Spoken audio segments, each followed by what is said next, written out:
Hey, that's Michael here, and in today's video I'm gonna be sharing with you 8 things that you should have in place in order to get respect from other people, to get more status, and to build more meaningful relationships. And by the way, if you're looking for some quick hacks like, oh, just stand up tall or just wear nicer clothes, you won't find those kinds of surface level BS tactics here. If you're looking for the quick hack, you might as well not continue watching this video. This is higher level stuff that takes real effort, which is why it works to garner respect, because most people will not do these 8 things. And it starts with number 1, and that is respect as a foundation is action based. Words are so very cheap in that regard. Everyone can say, oh yeah, I'm gonna do this, I'm gonna do that, I'm gonna do the other thing. Respect is earned by the way you actually act, by the things you do. And so we're gonna go back to that later. But still, realize that if you're not taking the right actions, earning respect, and yes, it is something that is earned, not something that's default. At least the kind of respect we're talking about. Of course, everyone should be treated with respect of like as a human being. But to really get to that next level, to become a high value man, a high value woman, you need to have these 8 things. And so the first one, again, action based. Number 2 is very similar, and that is to keep your word, because it is sacred, or at least it should be. So how many times have you had it where people are like, oh yeah, you know what, I'm gonna go on this diet. And then they never go on the fucking diet. Or like, oh yeah, I'm gonna help you on Saturday. And then, oh shit, is that today? Oh man, yeah, something came up. And they flake out.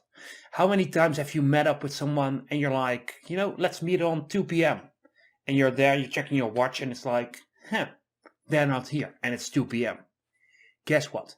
When you do that, every time you break a promise, every time you break that thing you said you're gonna do, you lose trust with other people, you lose respect, and you break down your relationships.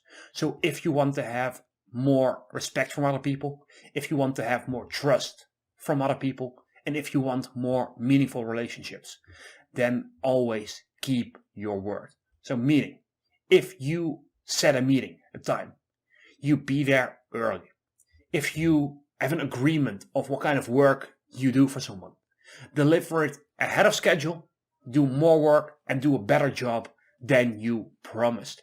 In your relationships, guess what? If you're gonna say you're gonna do something, you do it. And at the same time, keep the phones out of those times together. It is quality time for a reason. And the more you're distracted by texting or having that thing even on the table, it dilutes your focus and it dilutes your relationships. And if you do that already, you are well on your way. And that's only thing number 2 here. And so if you like that so far, go ahead, give it a quick thumbs up, subscribe to the channel. I'll be bringing you more content that's going to help you become your best self and live your best life. Number 3 then, and that is to be in shape. And the reason for that has nothing to do with beauty, by the way. But here's the thing. When someone is really obese, you know a few things about themselves. Because guess what? Everyone knows that it's not a healthy thing. So beauty standards aside, it is not good to be overweight.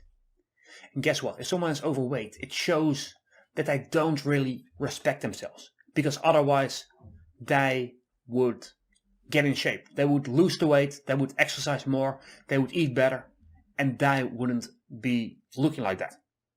It shows a lack of discipline. Because guess what? In order to get fit, to get in shape, to get jacked for a man, in order to do that, you need to have discipline to exercise more often. You need to have the discipline to mind your diet. And that comes with a lot of self-control. And so the attractive thing about being in shape and the unattractive thing about being really overweight is not in the physical appearance. Of course, that's a part of it, but most of it comes from the traits you need to have in order to have that self-control, that discipline, that respect for yourself of, you know what, I deserve to be my happiest, healthiest form of myself. And so here's the thing, a healthy mind lives in a healthy body. So make sure to keep your physical fitness on point if you want to have more respect and have, it works in every way of your life. In business, people are going to see that and be like, you know what, that's someone I can respect, that's someone I can trust, because of these traits of having discipline, of having willpower and real effort in order to get in shape. So if you're not right now, start. Which brings us to number 4, and that is an acknowledgement and actively working on our vices. So guess what? Someone who is maybe a bit overweight, which is something I am myself, to be honest, right? I'm still not where I want to be physically.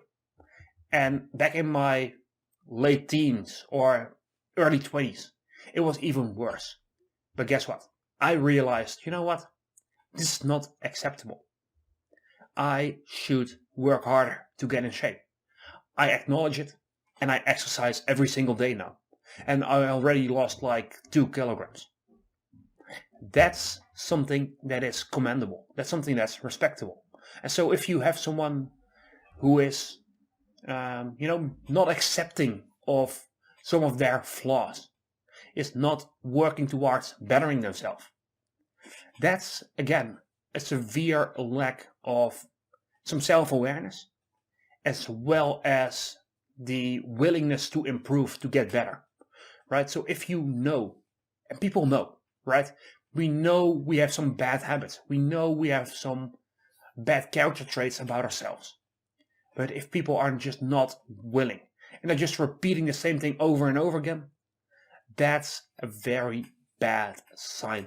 And if you are the person instead who's like, you know what, this is a vice of me.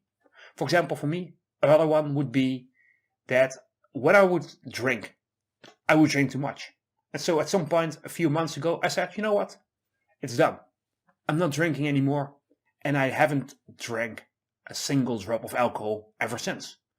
That's, again, acknowledging a vice and then acting in accordance of actually correcting it. And that, if you can be open and honest about it and actually show people you're working towards bettering yourself, that garners respect from so many people. Number 5, and that is very simple: do not gossip. Because guess what? In our society, we use it a lot as a tool of bonding, basically, right? So if we are talking, we can be gossiping about person C who is not present here and have a laugh. We can do that, right? And it might seem like it brings us closer. But guess what? In your mind now, and in my mind as well, it's like, you know what? Wait a minute. When you are with person C over there, are you going to be talking negatively about me as well? And then it's like, you know what? Probably you are going to be gossiping about me as well. And so be the same person. Have the same level of respect for other people, face to face, as well as when they're not present. When you talk happily and positively to someone when they're there, and then talk shit about them when they're gone, people will at some point catch on and the relationship will be destroyed. And so keep your positive attitude.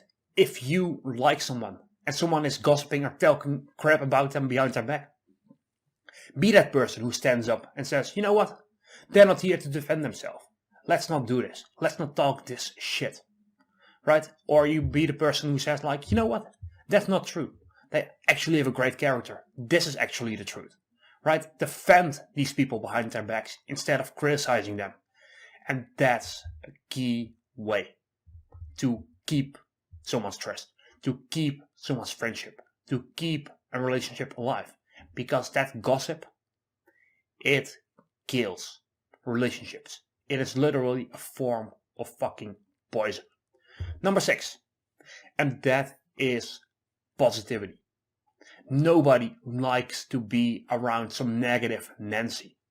And for positivity, let me actually nuance this a little bit. Forward thinking, practical positivity. And I know a lot of buzzwords in a row. So let me break it down for you. Forward thinking. Guess what? Shit is gonna happen in your life. Things are not always gonna be great. And when shit hits the proverbial fan, are you gonna be locked away like, I'm so scared? Or are you gonna be like, this is happening? Yes, I feel terrible, but now I need to think about how to get out of this. I need to problem solve. I need to be like, you know what? We are here. This is where we want to go. Let's take these steps. So that's the forward thinking part. Practical part, again, is I can figure things out.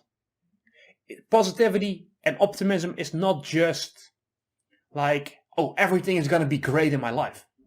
That's not practical. The practical part is, you know what? Life is going to have its ups and downs. Things are not always going to be great, but I can always learn. I can always figure things out, and I have trust in my abilities to do so. I know that if I put my mind to it, I can overcome this problem. I can solve it. That's the practical part of optimism, of positivity. And then overall, it is just coming in with a smile on your face. It is coming in like with a joke, having some fun, right? Life is not so serious all the time. So for example, even when I go to a job interview, one of my tasks there is to make the other person laugh, to tell a joke here and there, to make some pun, something like that. Of course, not my darkest humor, like keep it professional, but still, if you can have that relationship, that positivity, if you can make other people feel positive emotions, they will be more keen to stick around you. And that helps you with your relationships, and it helps you with more respect, right? And so that's a key positive attitude. Remember, people will forget the exact things you said. People will forget a lot of the things that you have done. But people will not forget how you make them feel. So very key to keep that in mind. Number 7, and that is consistency. And so this is something I've been guilty of myself in my life as well. Back in the day when I was like 18, I was looking for ways to make money online. And so at one point it's like, oh yeah, I'm gonna do this thing over here. And then I tried it for 2 months and it's like, guess it's not working. I tried this thing over here. I tried the other thing. And I went in so many different directions that everyone around me lost their faith in me. They lost their confidence in me. They're like, you know what? This person says one thing today and the other thing next week. And that's just one example. So if you are not consistent, if you're not decisive in, you know what? This is my path forward, and you are unwavering from that goal, it's gonna be very difficult for you to get respect from other people. Because you garner respect. You earn it through your actions. And if you're always taking 2 steps forward, 3 steps back, 2 to the left, 3 to the right, there's no consistency there. And people cannot put their trust in you. Think about it like the captain of a ship, right? He knows where he is. He knows where he needs to go, and he directs himself and his crew to get there. What if the captain said, oh yeah, let's go that way, and then 10 seconds later he just turns the ship's wheel and he goes that way. And then it's like, oh no, oh wait, actually let's just turn around. The crew is going to be confused, the crew is going to be in panic, the crew is going to be like, what the hell is wrong with this captain, right? And so having a clear goal, having consistency, that's one part of it. And the other part of it is, if one day you do an excellent job, and the next day it's terrible. Yeah, people, again, cannot place their trust in you. And when people cannot trust you, you won't garner any respect. So sometimes it's better to have a consistent 8 out of 10, 8 out of 10, 8 out of 10, 8 out of 10, to have like 10, 4, 5, 3, 10, right? And so that inconsistency makes it so that people are like, you know what? Can I really trust this person? Right? If one day you're always on time, and then the next it's like you're half an hour late, and then the next week all your meetings are on time, and the week after that you're just late all the time. Like, there's no consistency, and it ruins people's trust in you. And finally, number 8 is kindness. Treat people with respect. Everyone. Because oftentimes you see them when someone is just sucking up to the boss, the manager, but at the same time, maybe the cleaner or the janitor, right? They're like making fun of them or just not treating them with respect. So treat everyone around you with respect. Do the right thing. If someone is in need, go and help them. Do those things. You never know who is watching. And even if nobody's watching, you do it because it's the right thing for you internally. You know it's the right thing to do, and so do that thing. And so those are 8 crucial lessons in order to get more respect from other people and to create and keep meaningful relationships. So if this video is helpful, go ahead, give it a quick thumbs up, subscribe to the channel, and I'll see you in the next video. Bye for now.